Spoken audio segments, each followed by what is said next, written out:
Welcome back to the Zoe and Jen podcast. I am Zoe. And I'm Jen. And oh my gosh, it's been so long since we did a podcast, babe. What has it been, like 2 months? It feels like it because when I was actually setting it up, I was like, okay, what do I do again? Like, it's been so long. It's been a really long time. Yeah, it's been I feel a like long we look time. sleepy. It's been a crazy time. All the stuff that happened and, all that kind of stuff. So the world is on fire. It's all crazy. Like, everything from, the whole world. I wasn't going to say the country, but the whole world, yeah. Because, different countries. And even the things that originated in America, like the race wars, has touched the globe. Right. So the world is on fire. It's on fire, yeah. Oh, man. So we've been taking a chill, just trying to make sense of all this and just trying to see what's going on with everything. And, everything is just... And protect the peace of our family. I mean... Right.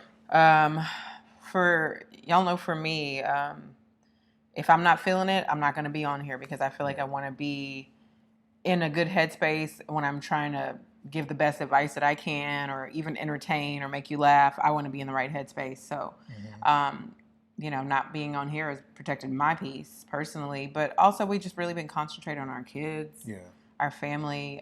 We're getting a little break right now because I called to reopen grandma's houses because we're not going anywhere, so the kids aren't getting exposed. Our moms are not, their exposure is very minimal. So we've been around grandparents, and I feel guilty saying that.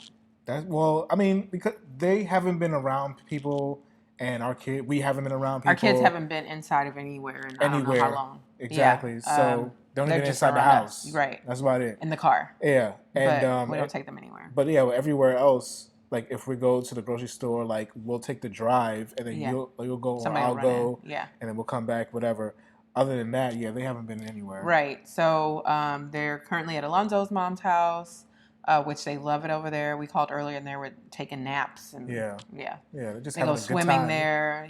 So they're good. So that has really helped us too. I think that has contributed to me feeling comfortable to come here because I feel like every moment of silence that I've gotten in the past, I've wanted to just be silent because not that I'm ungrateful for my kids. I know what a blessing children are, but 3 months straight of being in the house with our kids around the clock. That may sound odd, but as a parent, you're not with your kid all around the clock. If you have a job or if your kid is in school, you're with your kid. The teachers probably see your kid more than you do during the week. Right. So for that to swap and for us to be with our kids 100% of the time has been, whoa. Yeah, it's been a challenge, if you might say. Yeah, it's definitely been a challenge. Yeah. So it's nice to get this break. Which we've used to kind of explore places. Yesterday we went kind of on exploration. Oh, excuse me. We're not going into anywhere, but we're doing takeout and we're supporting Black businesses. So, Yeah, so we did that. We actually tried to what I was going to say. When the kids do go over to my mom's house, we tried to, like you said, enjoy the quiet and just trying to relax and enjoy each other. Exactly. Yes. And it's just some things that you have to do because you have to take that break. I mean, I just say our kids are bad or anything like that at all. Really chill kids actually, but it's just a lot. It's just a lot to be on and to be serving 24/7. And it's not even just for them, for us, it's for them too because they just get a break out the house. They get a break. With the swimming. Nana and all that kind of stuff. Go swimming, do some activities that they can't do inside here. So it's good for them too. If they get a break, we get a break kind of thing. Yeah. So let's get into it. Yeah. I have something I want to talk about. Okay, so I was talking to a friend the other day, and they said we were talking about love languages, and I, of course, was recommending it. You guys know we love it, and we recommend it to you guys. And, well, they were asking me, had I ever heard of it? And I'm like, yeah. Do you listen to my podcast? Sorry, my allergies are acting up. But anyway, so I said, yeah, we're huge advocates of it or whatever. And I said, it's so important, and I feel like your relationship takes on kind of a new identity once you're aware of your love language, your partner's love language. It's so important. And you begin to feel loved in the way you need to be loved. And they said, yeah, it is important that I understand my significant other's love language, so I know when they're trying to love me. Meaning, if your love language is, what is your love language? Touch. Yeah. Touch. If your love language is touch, I need to understand that when you're touching me, you're trying to love me. I have issues with that. Oh, okay. Because that's not my perception or what I feel like love languages should be about. Love languages should be about, I know love language is touch for you. I make sure to touch you and to show you love. You know that my love language is acts of service. You make sure to do acts of service to show me love. Not, well, if he touched me, that means he loves me because that's the way he receives love. Then you'd miss the concept of love languages. Yeah. Right? If you were going to abide by, I hope that's not messing up my mic, abide by respecting each other's love languages, then it's a commitment you make to honor that love language.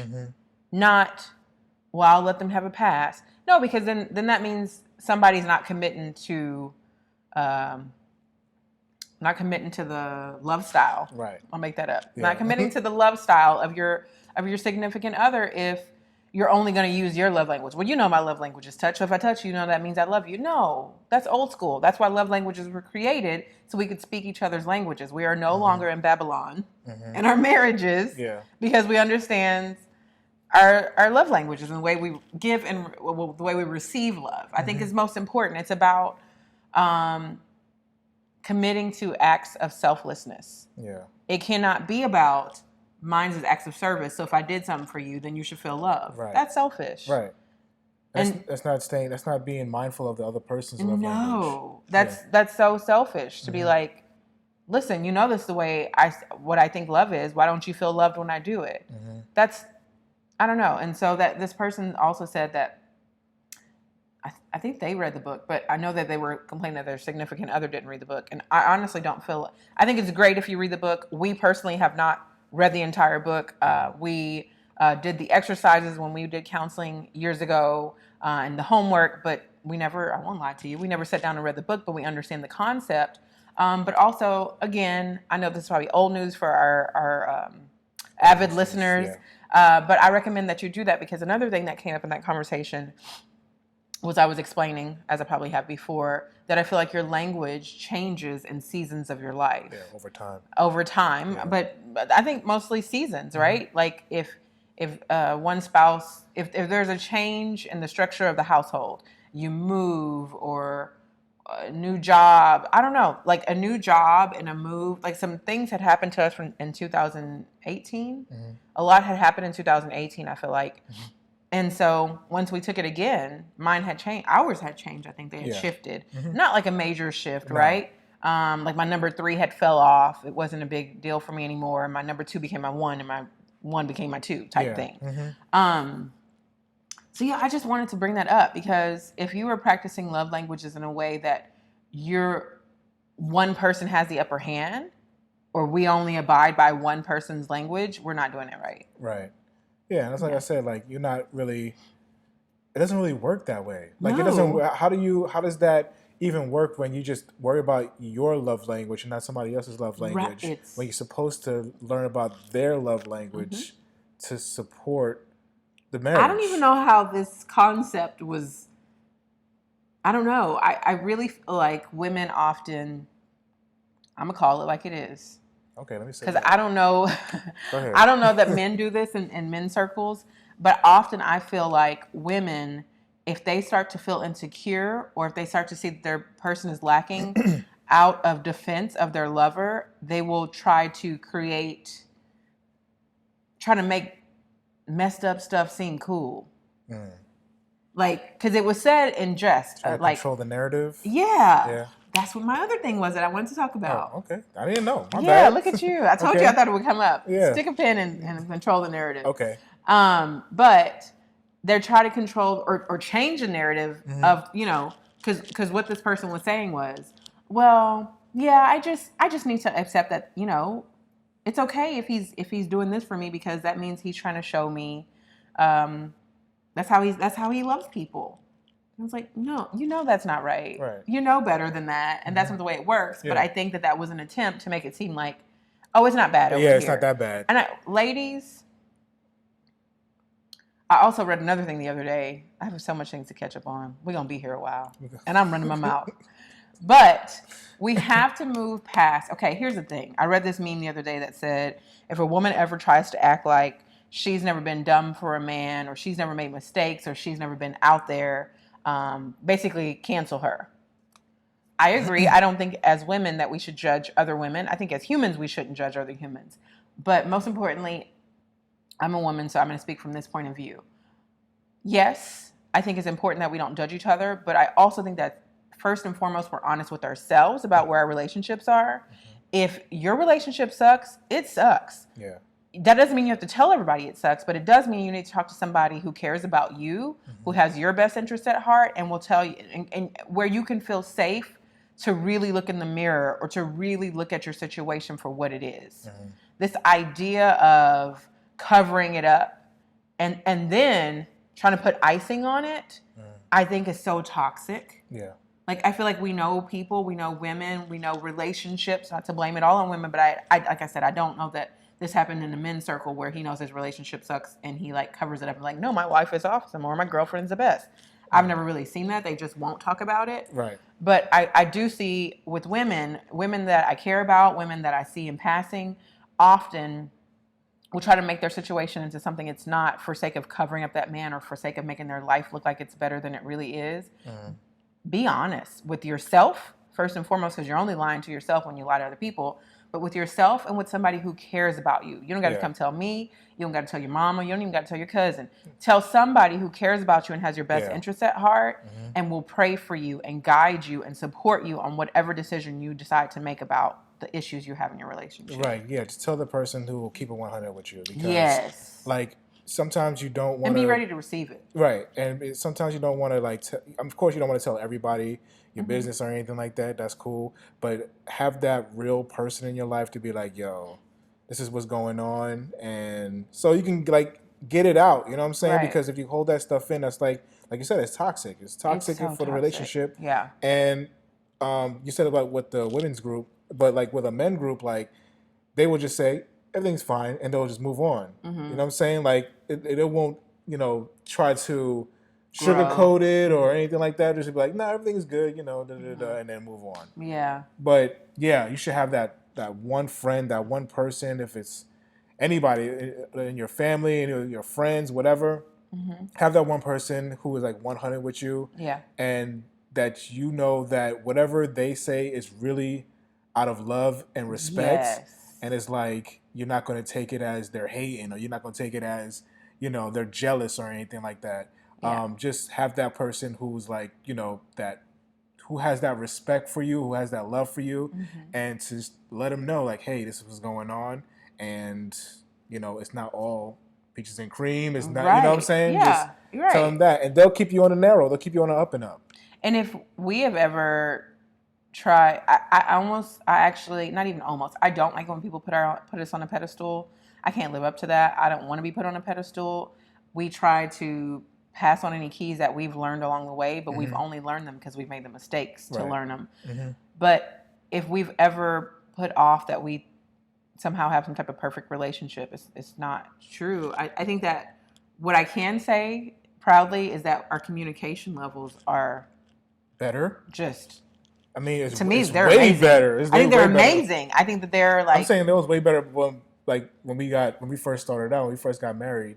Yeah. For right now, it is like so much better. So much better. So that's somewhere I mean, so given the fact that we can communicate so well, it lessens the blow when we have issues, right? So that might create the perception that we don't fight or we don't have disagreements or everything's perfect, but that's not it. It's just we put a lot of work into communicating and listening and respecting each other's feelings and never seeing each other as the opponent, always seeing each other as a teammate.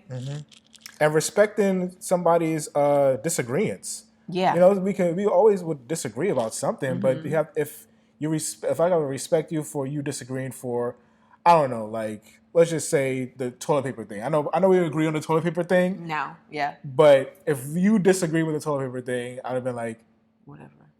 Choose your battles. Die to yourself. Right. Like it's not that serious. Yeah. But I mean, you can also have your your thoughts about something, whatever. You can try to explain your thoughts, but that person may not.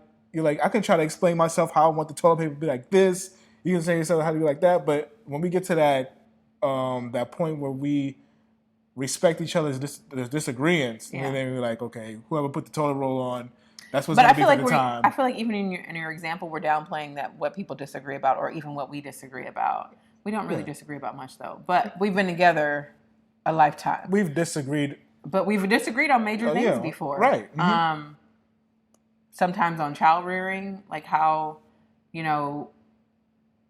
do things different than I do things, or how we discipline, or the lack of discipline, or you know what I'm saying? Yeah. Like we disagree on major things too. It's just that we communicate and we try to listen with an open heart, opposed to listening to fight. Right. Because I think oftentimes couples listen to fight. Mm-hmm. It's like a debate and they're just waiting their time. Yeah. Oh, when do I get to go? And also like they also do that with like they build and stuff. Like if they give you something, they're like, okay, I'll let you have that one. I'll let you have that one. Yeah. And then like, you know what I'm saying? It builds up. And you're like, listen, I'll let you have like 5 of them. Yeah. Let me get this. Like when you have a build up, that's when it really nobody's winning. That clap explodes. Is going to be really loud. My bad. Because it was really loud. Like my ears are tingling a little bit. I'm sorry. You'll be all right. You'll be all right. Anyway, okay, control the narrative. Yeah. We'll get to some current events, maybe not. I don't know. I don't know. Y'all know what it is. Okay. We're back. Okay, this is. Yes. We here. Right. We're here for y'all. So another thing that happened recently is I was having a conversation, and I was telling somebody something important, and they said, "Well, why didn't you tell this other person to tell me?" And I said, "Well, why would I do that?" Like, one thing that I've learned about myself lately is that if I can control the narrative about what comes out of my mouth, I'm going to take that opportunity. And they said, well, I let that go a long time ago, worrying about what people say about me. 2 different things. Yeah. It's not that I'm worried about what somebody will say about me. Mm-hmm. I want to tell my own story. If I have the power to tell my own story, I want to tell it. Yeah. And I have the power to tell my own story to the source, I'm going to tell it. Because people can control the narrative and change things and build things and say things in a way that you never intended it. Mm-hmm. But now they have the power, right? Janelle told me, and she said this, and she said she wasn't going to do this. Right. And meanwhile, I'm like, hey, I can't do this. I'm so sorry. It's outside my boundaries. And, I'm genuine about it. But because somebody else told you about it, they done put their stank on it. Mm-hmm. And it's a different situation. Now, me and you mad at each other, and the middleman is just in the middle, like, doing whatever. Mm-hmm. So here's how you control that. I jokingly put up this thing on Instagram the other day about how I was one of those kids that talk too much, and I still do talk a lot. But guess what? I can control it. And I don't talk. No, not so much I talk. Okay. What I say. I can control what I say. Okay. I don't go out talking on my business, right? Mm-hmm. Hold your water. That was a really cheesy analogy. Hold your power. Hold your word. Stop talking so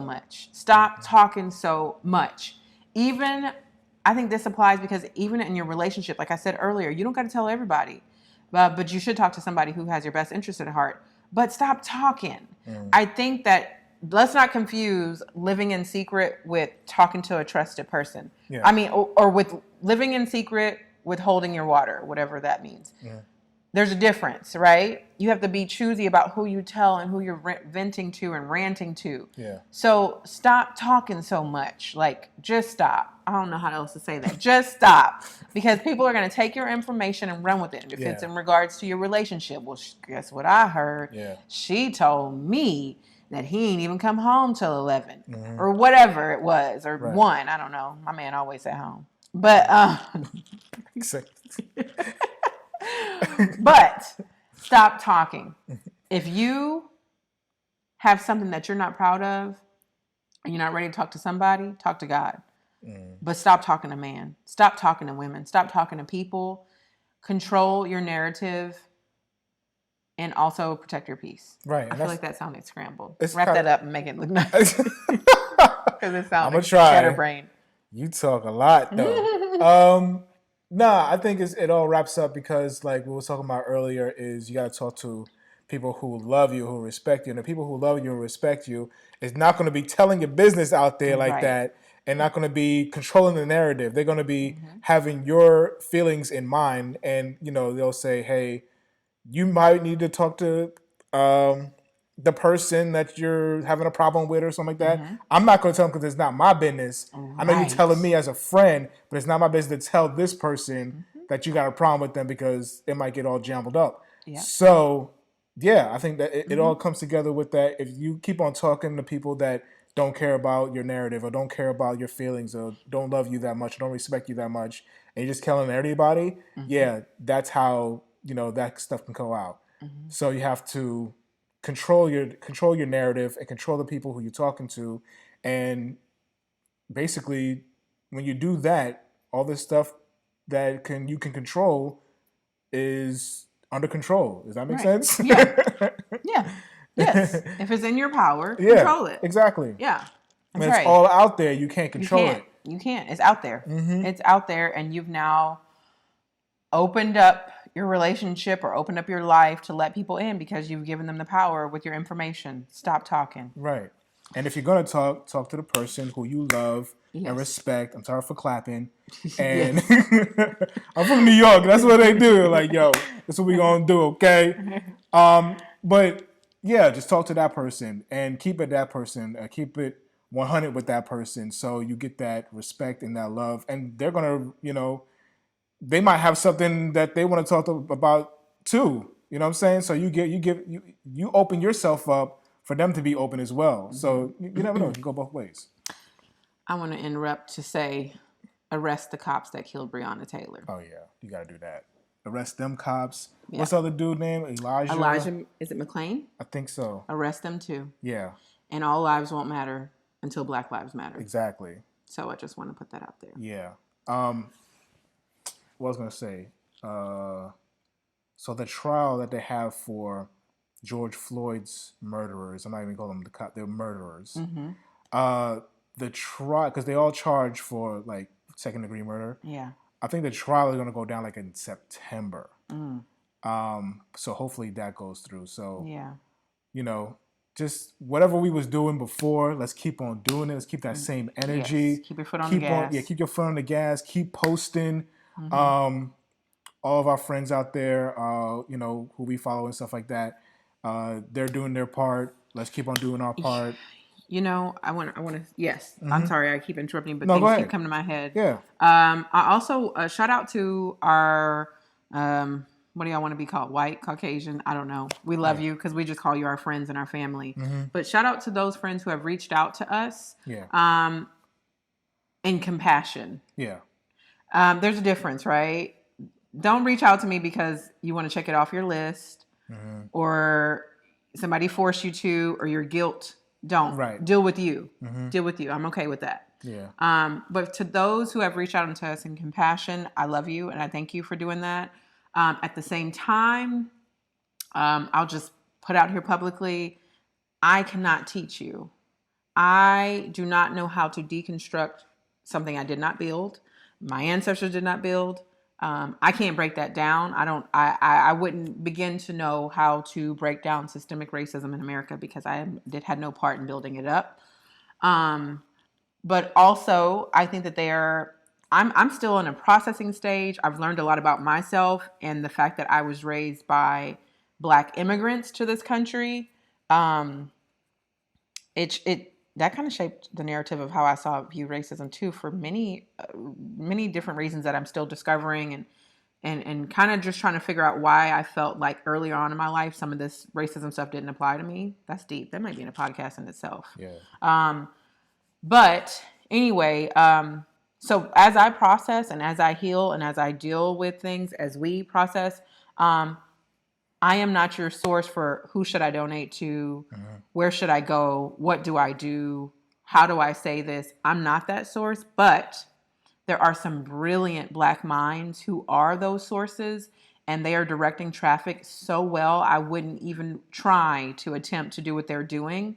I think those are great sources. I think that if you are a white ally and you've got this shit figured out, and you know how to support the Black community, and you've been on this, and you've been doing it for years and years, you've been supporting Black businesses, you were raised in a Black community, you respect the cultural differences, but it's not in your bones to be that discriminative, right? Racism is built into our fabrics, but so I won't say that, but it's not in your nature to be discriminative. I think I turn that back around on you, and I say to you, educate the people in your lives, educate your parents, educate your spouse, educate your children, educate your friends, educate your neighbor, and your neighborhoods that are filled with faces that look like yours. Educate. So I turn that back around on you. Don't look to me, who is the oppressed, to make you feel comfortable in this situation right now, because I'm not going to do it. But I love you, and I hope that you will take the opportunity to educate yourself. But that's not what I'm here for personally. I don't know what your feelings are on that. Donald Trump don't like Black people. And what Kanye did the thing. Actually, I think Donald Trump doesn't like anybody but white people. I don't know. I don't know that. But like, this dude is crazy. But we just gotta keep educating. Educating, because there's so much out there, y'all.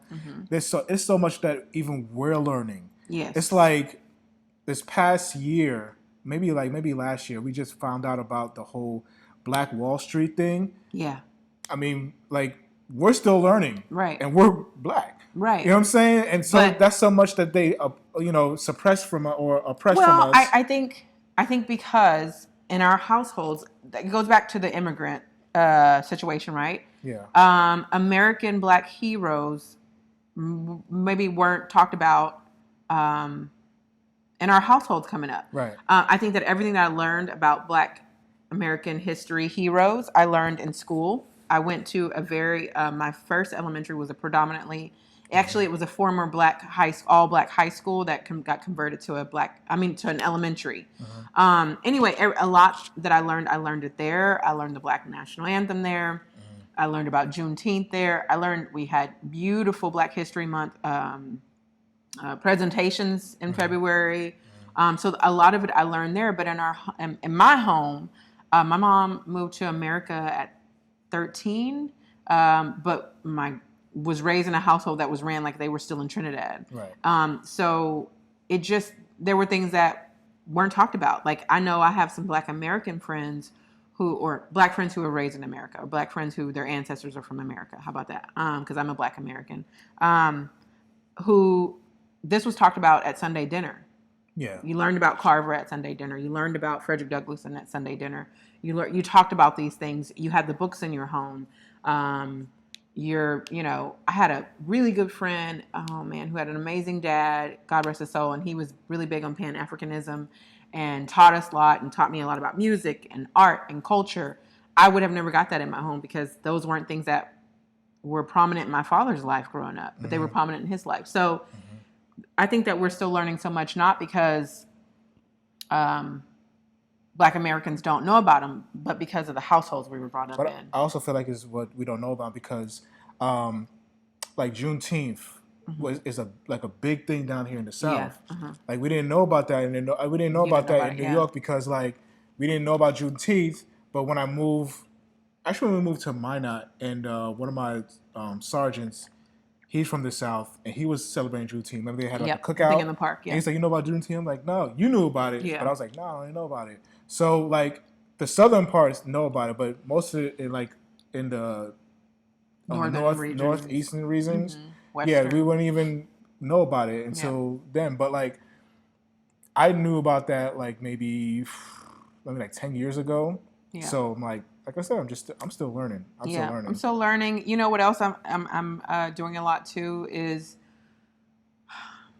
processing how and if I should move forward with people in my life who are huge supporters of All Lives Matter, huge supporters of Donald Trump, huge supporters of, I don't know. Yeah.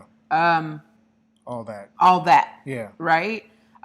Because I don't want to be small-minded. I'm not small-minded enough to think if we can't agree on everything, then we can't be friends. Right.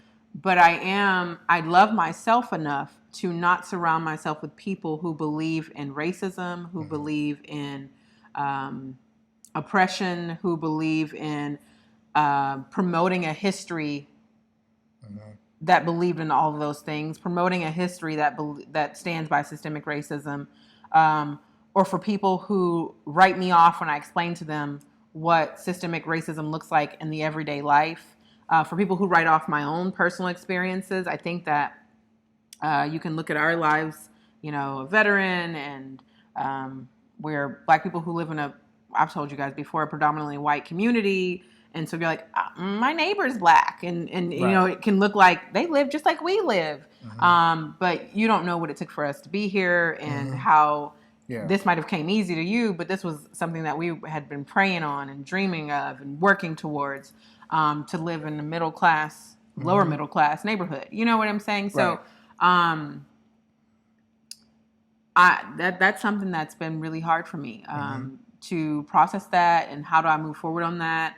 Also, shout out to friends and family who are in law enforcement.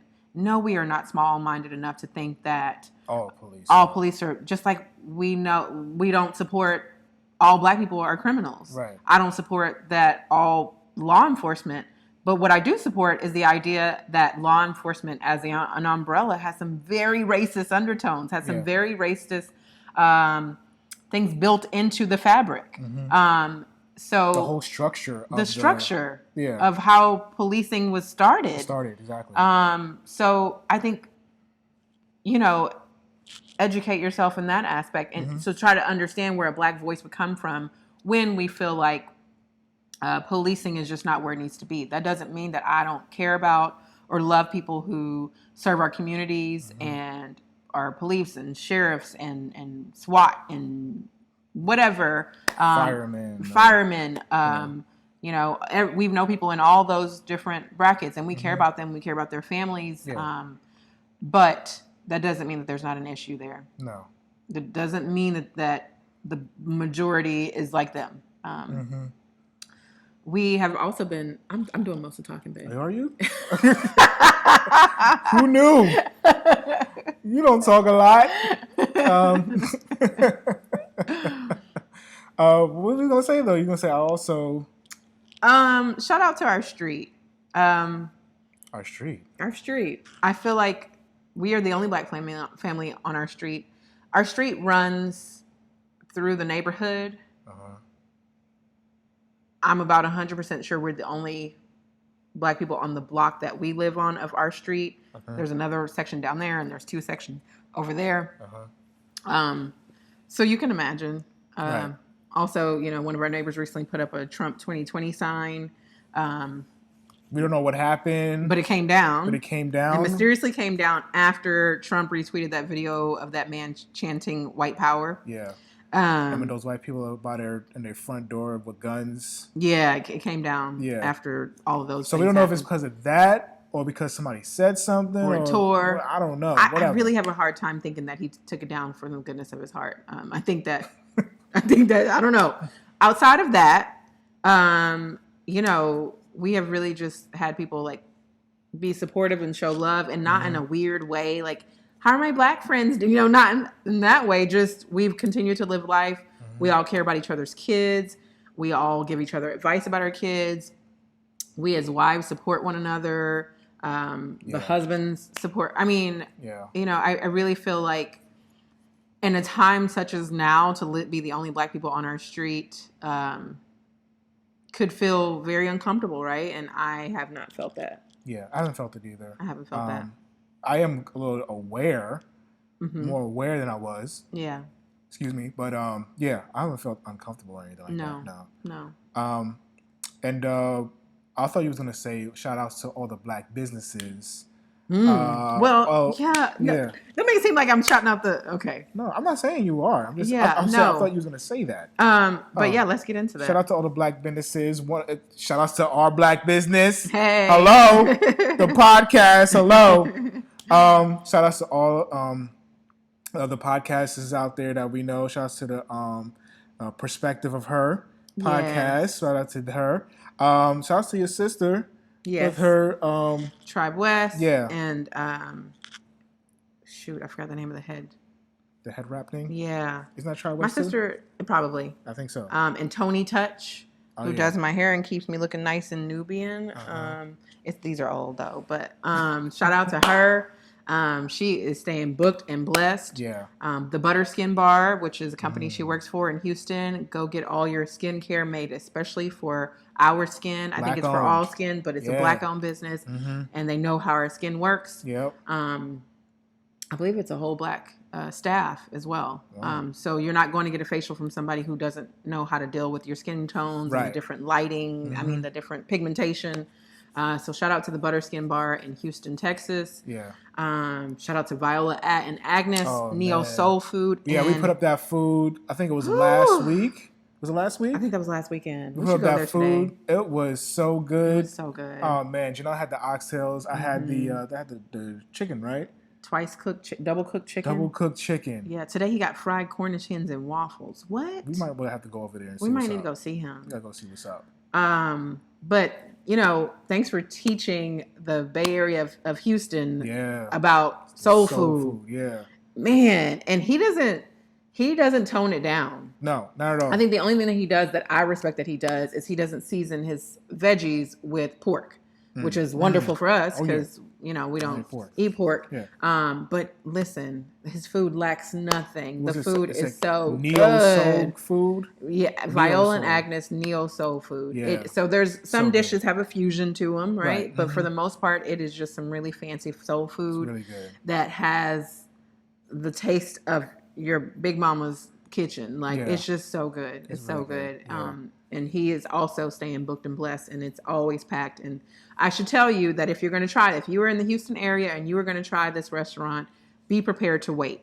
Yeah. If you're going to get it to go order it and go do something else. Yeah. And come back. But maybe even have a snack. The wait is well worth it, though. So worth it. So worth it. So worth it. It feels like he crafts each plate especially for you. Exactly. He sprinkled a whole bunch of love in this plates. Yes. Shout out to the chef, Aaron. Aaron Davis, I believe is his name. He's amazing. He was a sous chef to some major kitchens in Houston and decided he was going to do his own thing.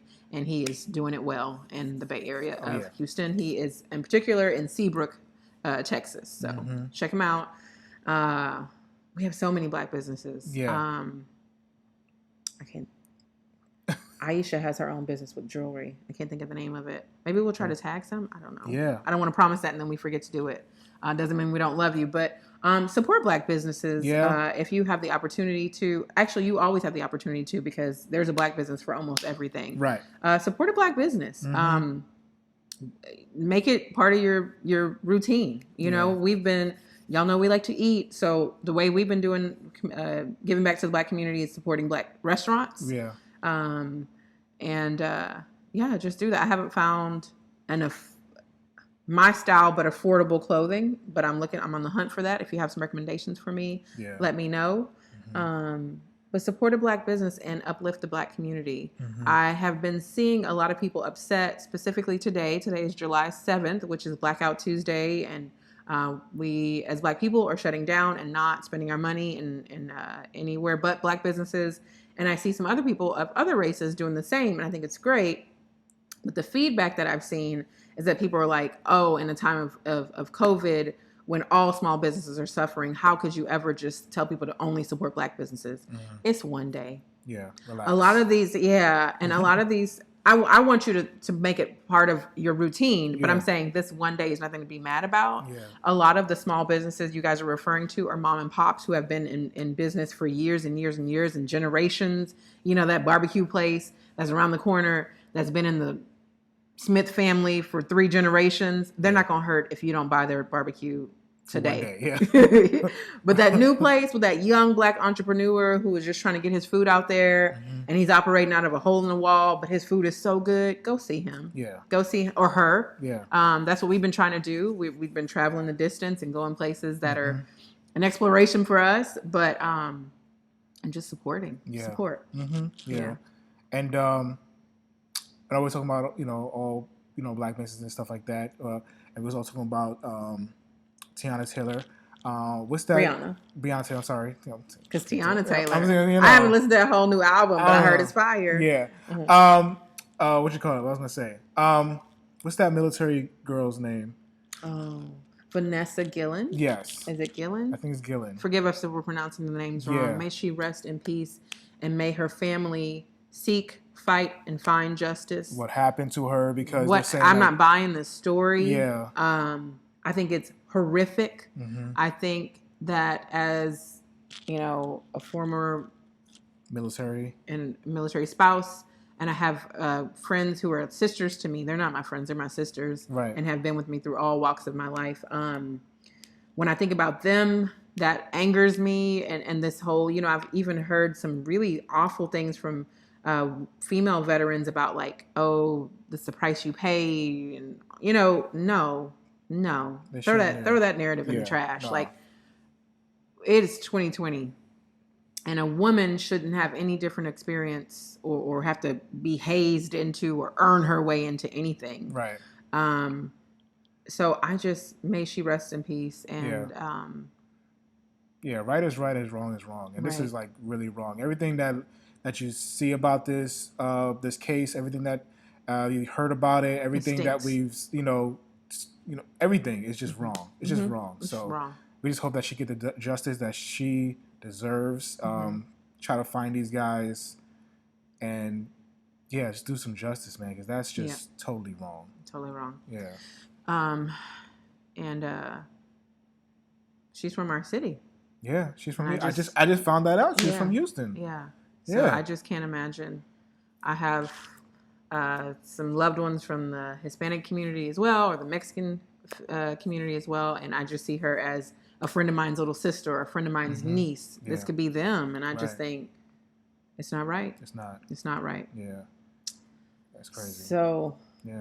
I don't know. I feel like we might have been a little scatterbrained. A lot of this was catching up. A lot of this is like talking to a friend we haven't seen during the quarantine. Right. Like, girl, guess what happened? Yo, I'm sorry for the clapping. Yo, guess what happened? So we went out, right? Yeah. And then this is like 3 weeks ago. Yeah. So yeah. So a lot of this is just, us excited to catch you up. And a lot of things that I've been kind of thinking up in my head that like, oh man, I should talk about that on the podcast, but it hasn't made it. Yeah. We haven't sat down and do it, but. Yeah, it's real scattered right now, but once we get back into the groove of things, we're going to be all more professional and the format is going to be better. So just take it for what it is right now, and then we'll be back talking about some stuff that we can talk about that's for the, But if you're wondering, we are blessed and highly favored, and our kids are good. Our current concerns are, is the school going to open back? Because that means a lot for our household. Right now. That means a lot for our kids. That means a lot for me and work and where I'm going to be working from. If my staff goes back to work, then I will be back in the office, which means both Jordan and I are getting this crazy exposure every day. Yep.